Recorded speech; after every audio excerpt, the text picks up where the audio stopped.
Hi friends, welcome back to my channel. I'm Becca. I make bookish, writing, and lifestyle content, and I'm so excited because today I'm going to be sharing with you my fall TBR. Now, as a mood reader, my TBR are really my hopefuls or things that I would love to get to, but I'm not like holding myself strictly to reading all of these, but I did want to share with you in case you're looking for some inspiration for what to read this fall. I will also be sharing some recommendations that are very fall themed. Now, fall to me is September and November.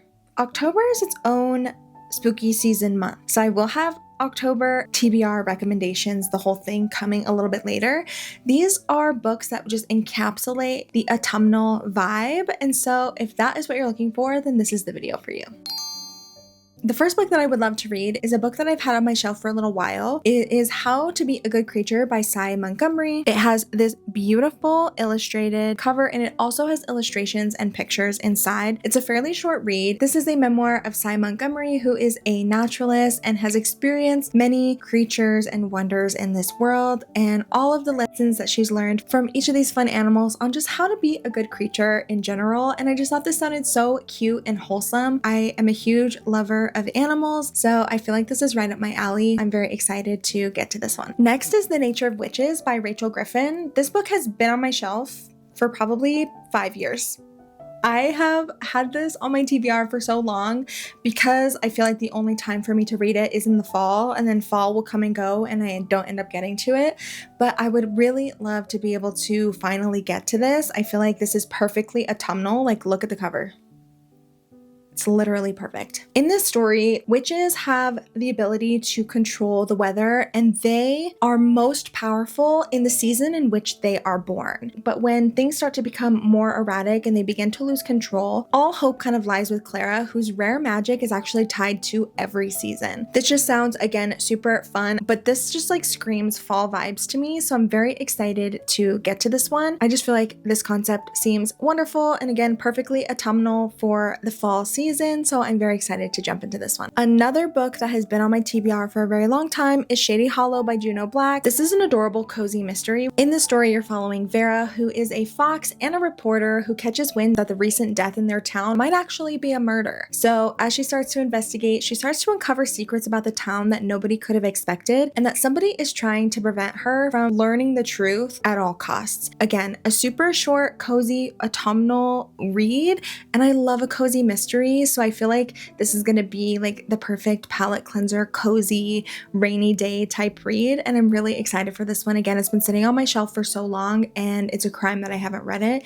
So I'm committed to reading this. This is a series. So if I love it, I will definitely continue on in the series because I love having books like this as much as I love dark sci-fi and fantasy. Sometimes it's nice to have a little cutesy, poopsy moment to keep me from like spiraling. You know. Next is Call Forth the Fox by Markel Grabo. And first of all, again, the cover, my woodland creature tapestry and the cover, I'm such a sucker for a good cover. Like, that's literally why I bought this book. And then I read the synopsis afterwards and I'm like, okay, yeah, this sounds cute, but like, in this story, you're following Ro, a young girl whose father has told her whole life about fairies, how to summon them, how to protect herself from them, and also just what they are capable of. But now that her father is gone, her family is struggling, the garden is withering, and her mom and her sister want to move into town. But Ro is not ready quite yet to let go of the life they've known in their home, and seemingly the forest is not ready to let go of them either. On her way home from foraging, Ro sees a bear attacking a fox. She jumps in to try and protect this fox from this bear, and her sister shoots the bear with an arrow, and then suddenly the bear is transformed into a young boy. The boy wakes up with no memories other than Ro's name and the fact that he has to kill the fox. She never actually believed her father's stories about the fairies, but now that all of this is unraveling before her, she can see that these two creatures have been affected by a fairy curse, and now she must figure out a way to protect them both. How freaking cute is that?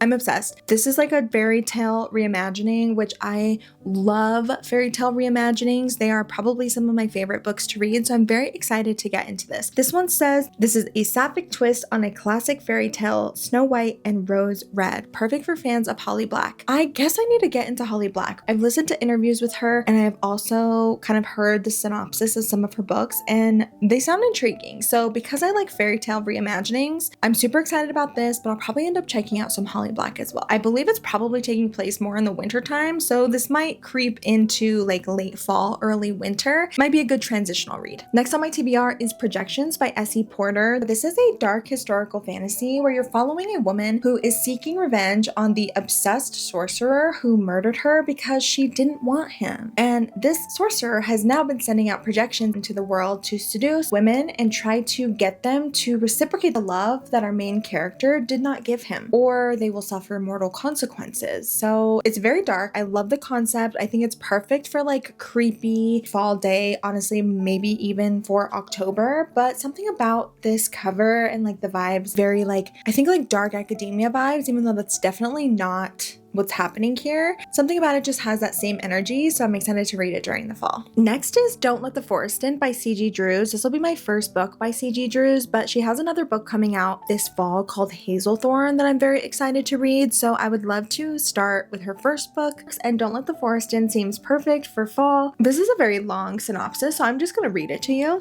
It says, once upon a time, Andrew had cut out his heart and given it to this boy, and he was very sure Thomas had no idea that Andrew would do anything for him. Protect him, lie for him, kill for him. High school senior Andrew Perrault finds refuge in the twisted fairy tales that he writes for the only person who can ground him in reality, Thomas. The boy with perpetually ink-stained hands and hair like autumn leaves, and with his twin sister, Dove, why can't I read? This is a tongue twister. And with his twin sister Dove inexplicably keeping him at a cold distance upon their return to Wickwood Academy, Andrew finds himself leaning on his friend even more. But something strange is going on with Thomas. His abusive parents have mysteriously vanished, and he arrives at school with blood on his sleeve. Thomas won't say a word about it and shuts down whenever Andrew tries to ask him questions. Stranger still, Thomas is haunted by something, and he seems to have lost interest in his artwork. Whimsically macabre sketches of the monsters from Andrew's wicked stories. Desperate to figure out what's wrong with his friend, Andrew follows Thomas into the off-limits forest one night and catches him fighting a nightmarish monster. Thomas's drawings have come to life and are killing anyone close to him. To make sure no one else dies, the boys battle the monsters every night, but as their obsession with each other grows stronger, so do the monsters, and Andrew begins to fear that their only way to stop the creatures might be to destroy their creator. That sounds insane and creepy and fun and spooky, and it sounds really good, and I've heard really great things, so I'm very, very excited for that one. Next is Catabasis by R.F. Kuang. This is probably one of the most highly anticipated books of this year. You're following two characters who basically have to travel down into the depths of hell to rescue their professor to get a recommendation letter. That is just the nuts and bolts of the story, and it just sounds really fun. This is actually going to be my September in-person book club's book pick for the month, so I'm very excited to be reading it with my friends. I feel like R.F. Kuang is not going to disappoint, but I will keep you updated on my thoughts on this book once I finish it. Next is Hemlock and Silver by T. Kingfisher. In the story, you're following Anja, who is a healer who receives a summons from the king as his daughter has been poisoned and he needs her help to find out what is wrong with her and hopefully heal her. Anja's methods are a bit unorthodox as she uses poison in her methods, but the king is desperate and really needs her help. Anja rushes to treat Snow, but nothing seems to be working, and one day Anja finds that a secret world is hidden inside a magical mirror that might actually hold the key to why Snow is sick in the first place. I love a fairy tale reimagining. Are we sensing a theme here? Are we sensing a theme? Next on my TBR is Hazelthorn by C.G. Drews. I did mention Don't Let the Forest In earlier, and in this one you're following a young boy named Evander who is living with his reclusive billionaire guardian ever since he was a child and living in Hazelthorn Estate. He has 3 rules that he has to follow. Never leave the estate, never go in the garden, and never be alone with his grandson Laurie. The 3rd one has been in place ever since Laurie tried to murder Evander 7 years ago. So things are a little bit interesting, but Evander is still very much infatuated with Laurie. When his guardian is found dead, Evander now inherits the entire family estate as well as his vast fortune, and he does suspect that his guardian has been murdered, so he needs Laurie's help to find out who the killer is before he comes for him, and also to uncover some family secrets so he can understand what he is truly inheriting. There might be a sentient, bloodthirsty garden involved in this one, and it sounds incredible, some botanical horror. And lastly, we have Alchemized by Senlin Yu. This started as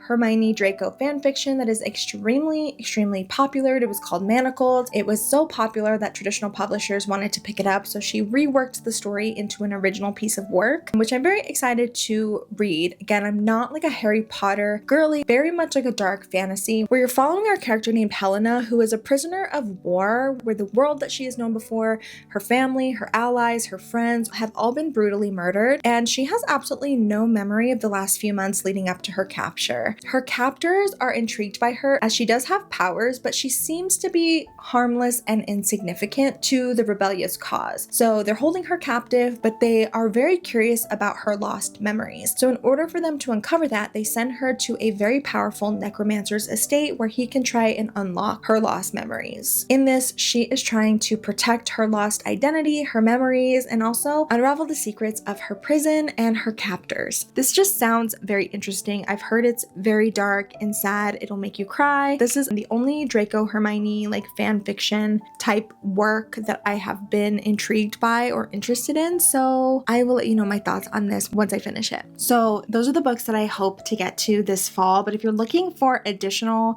fall book recommendations that I love, I have quite a few here for you. So the first one being one of my favorite books of last year, Where the Dark Stands Still by A.B. Bodanik, and this is a story where you're following a girl named Lishka who has magical powers, but she has been ashamed of those powers her whole life and made to feel guilty for having them.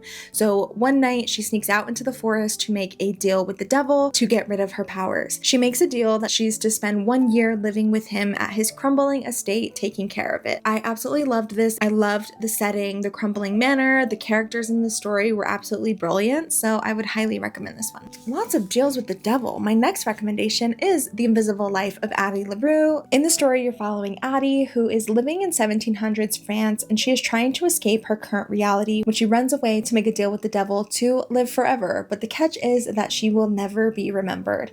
So you're following Addie through her life as she is not able to make long-term meaningful relationships until one day she meets a boy who does remember her. And it's amazing.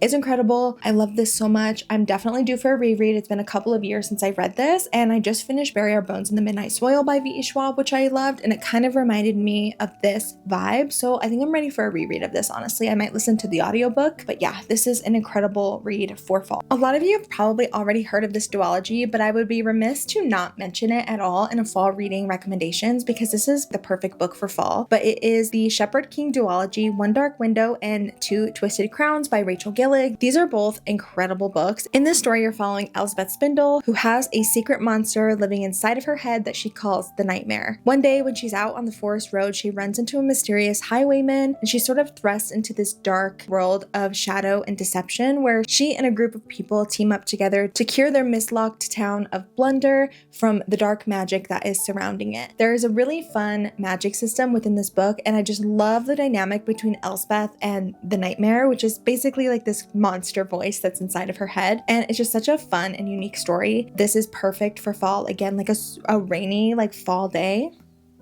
You will love this. Next is Spells for Forgetting by Adrienne Young. In the story, you're following a girl named Emery whose best friend was murdered many, many years ago, and the boy that she loved named August is the one that is accused of murdering her. And one day, something very mysterious happens in town, and August returns after sort of being exiled. It definitely feels like a murder mystery with lots of enchanting magic and folklore sort of sprinkled throughout the book. It's definitely a fun read. Also, like, she's running her family's herbal tea shop, giving tea leaf readings, and it's definitely like perfect for fall and winter. This is definitely one of my favorites from Adrienne Young. Next is Vicious by V.E. Schwab. This is very much a dark academia where you're following Victor and Eli, who are two students who discover a very dark and grisly way to give themselves superpowers, and it's very much like a villain origin story. I have to say, it's not like cheesy superhero vibes because like there's a time and a place for that, okay? This is not that. This is really dark fantasy superhero stuff.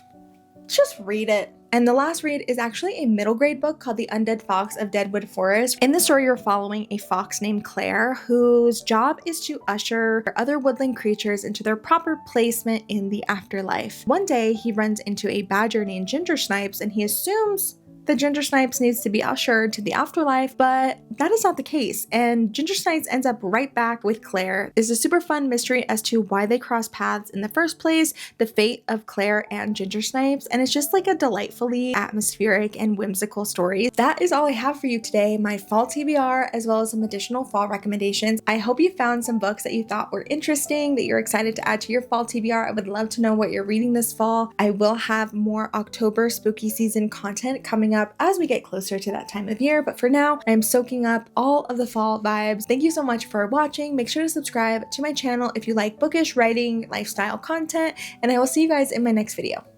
Bye!